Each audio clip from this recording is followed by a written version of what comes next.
Bună ziua, dragii mei! Miercuri, 2 septembrie, va avea loc luna plină în semnul Pești și va dura 2 săptămâni, până la luna nouă din 17 septembrie. În această perioadă, suntem invitați să găsim sensul în această călătorie a existenței noastre, dacă vrem să ne atingem obiectivele și să fim în armonie cu noi înșine. Dar pentru a reuși în scopul nostru, va trebui să recunoaștem și să urmăm drumul principal, fără să recurgem la tot felul de scurtături în speranța că vom înlătura îndatoririle și activitățile solicitante care ne înspăimântă, pentru care se necesită curaj și tenacitate. Peștii reprezintă energiile finalurilor, pierderea granițelor și contopirea cu tot ceea ce este. În unele moduri, această lună plină este și un nou început, deoarece următoarea lună plină va apărea în primul semn al zodiacului Berbec. A fi lună plină în ultimul semn indică faptul că, mai mult decât de obicei, eliberarea este importantă. Ca semn de apă, peștii sunt sensibili, tandri și curgători. Această lună plină se poate simți incredibil de visătoare, iar mintea noastră subconștientă poate lucra mai greu decât de obicei pentru a elibera bagajele, în special bagajul din ultimele 6 luni. De la luna nouă în Pești, la sfârșitul lunii februarie și până acum, viața a fost o serie de obstacole și dificultăți pe care le putem încet să le dăm drumul.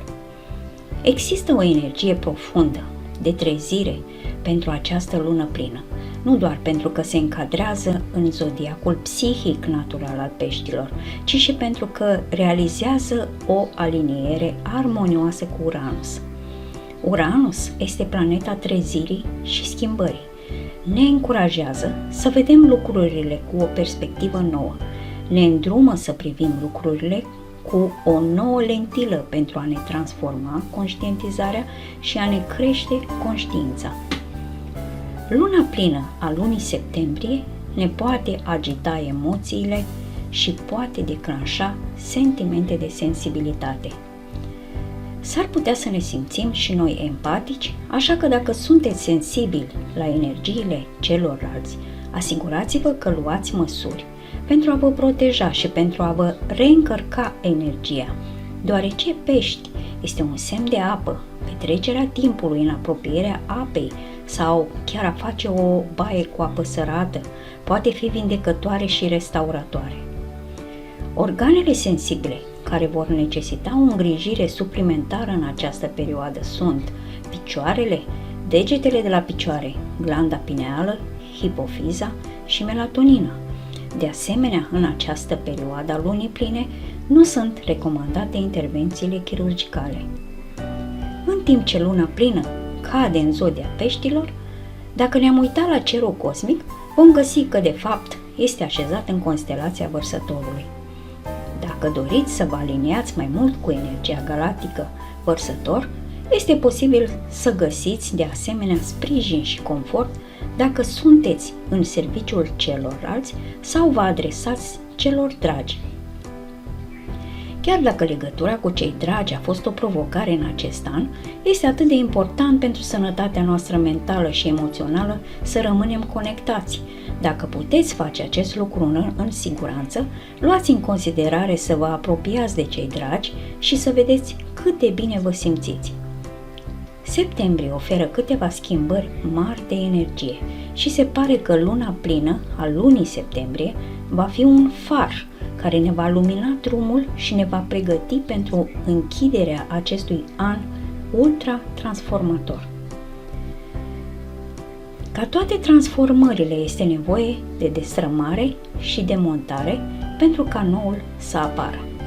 Pentru a ne susține cu acest proces, folosiți energiile bogate de lună plină ca un catalizator pentru a da drumul la așteptări, la cine ați crezut că sunteți și la poveștile trecutului vostru. Este posibil ca sentimentele noastre să nu ne fie cu totul clare în această perioadă și trebuie să mergem foarte adânc pentru a ajunge la miezul unei chestiuni. Meditația, visele și comunicarea cu o sursă mai mare de energie este foarte benefic pentru a obține o perspectivă asupra unei situații peste această lună plină. Cum puteți să profitați în funcție de semnul zodiacal la maxim de această lună plină? Berbecul va căuta mai mult echilibru în viața profesională și privată. Va găsi acum timp pentru o evadare sănătoasă și constructivă pentru presiunile cu care se confruntă. Poate fi util niște practici de meditație pentru a găsi liniște interioară. Pentru Taur, se pare că există o oarecare confuzie în ceea ce privește relațiile, atât în dragoste cât și în prietenie. Nu vedeți oamenii atât de clar acum, așa că ar trebui să vă scoateți acei ochelari de culoare roz. Asta nu înseamnă că trebuie să deveniți supracritici. Gemenii, în această lună plină, au cu siguranță ceva determinat. Poate are legătură cu un proiect de muncă pe care l-ați derulat în ultimele luni sau cu o realizare în cariera voastră. Cu toate acestea, fiți atenți la unele dezamăgiri care apar, întrucât nu toate sunt ceea ce par a fi. Racul s-ar putea să se lupte să decidă care este o perspectivă mai benefică, deoarece ideile practice se războiesc cu mari fantezii. Ați putea avea nevoie de un fel de credință filozofică care să vă ajute în direcția voastră acum, ceva ce ați aflat de curând și a atins rodul acum, la studii sau la școala vieții. O problemă specială ce ține de bani iese la iveală pentru leu și nu este ceea ce așteptați. De fapt, s-ar putea să simțiți că granițele voastre au fost împinse în ultimele luni sau că ați cheltuit mai mult decât îți poți permite. Pentru Fecioară, amprenta lunii pline este pe relațiile voastre. Pe de o parte, simțiți nevoia să fuzionați cu partenerul vostru și există un sentiment de înțelegere și conexiune profundă. Pe de altă parte, există ceva ce nu vezi și trebuie să îi dai drumul, poate emoțional. Această lună plină este despre stilul tău de viață, Balanță. Există câteva obiceiuri proaste, obiceiuri dependente, pe care trebuie să le eliberezi acum, unele pe care nici măcar nu le vezi. Este prea mult TV, băutură, evadarea muncă sau o relație? Acum este momentul să îți găsești obiceiuri mult mai bune pentru tine. Pentru Scorpion, dragostea este subiectul în această lună plină. S-ar putea să te simți foarte pasionat și conectat intuitiv cu iubitul tău. Este posibil ca unii dintre voi să constate că o chestiune din relațiile voastre romantice este în cele din urmă încheiată. Asigurați-vă că comunicați clar și obțineți faptele reale. Săgetător, această lună plină este despre sfârșit real. Este posibil să aveți o problemă de familie devenită foarte emoțională în acest timp și acum este o perioadă în care trebuie să încep procesul de eliberare. Nu vă speriați să vă întristați pentru a vă vindeca. O idee pe care ai avut-o acum câteva luni ajunge acum la bun sfârșit, Capricorn.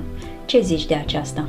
Trebuie schimbat, modificat sau eliberat? Acesta este un moment foarte puternic pentru imaginația ta, așa că folosește la maxim. Asigură-te că și intelectul tău funcționează. Această lună plină este un moment bun pentru a vă folosi abilitățile și talentele pentru a face ceva magic învățător.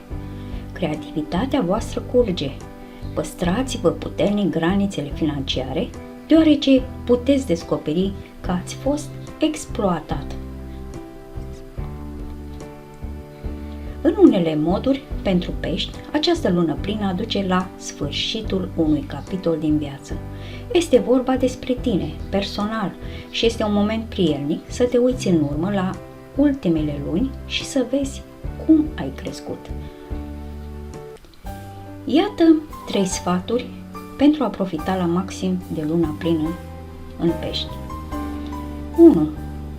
Folosiți-vă imaginația. Cu Neptun puternic peste această lună plină, imaginația ta ar trebui să fie cu siguranță pe foc.